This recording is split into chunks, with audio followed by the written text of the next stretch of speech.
يسألونك عن الأهلة قل هي مواقيت للناس والحج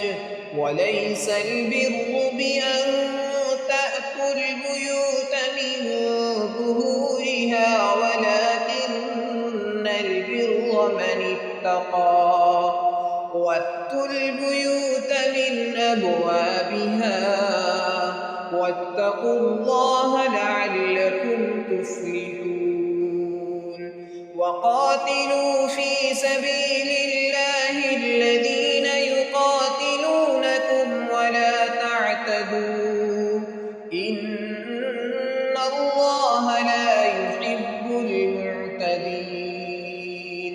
واقتلوهم حيث ثقفتموهم وأخرجوهم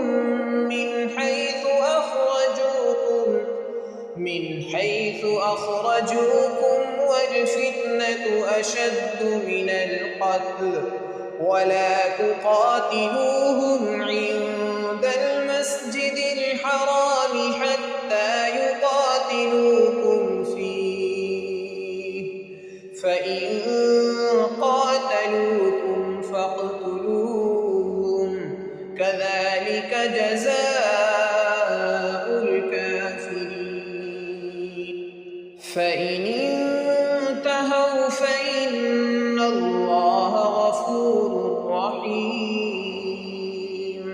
وقاتلوهم حتى لا تكون فتنة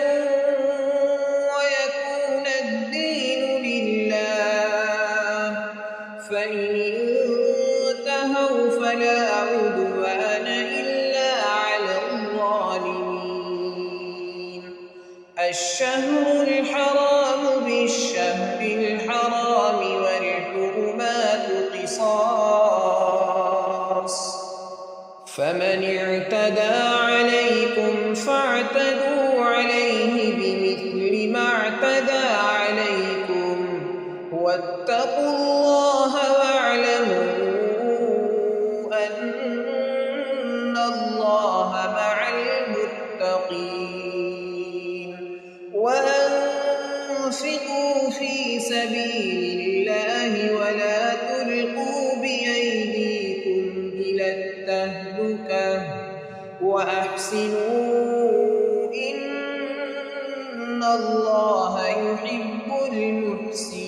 المحسنين وأتموا الحج والعمرة لله فإن أحصرتم فما استيسر من الهدي ولا تحلقوا رؤوسكم حتى يبلغ الهدي محله فمن كان منكم مريضا أو به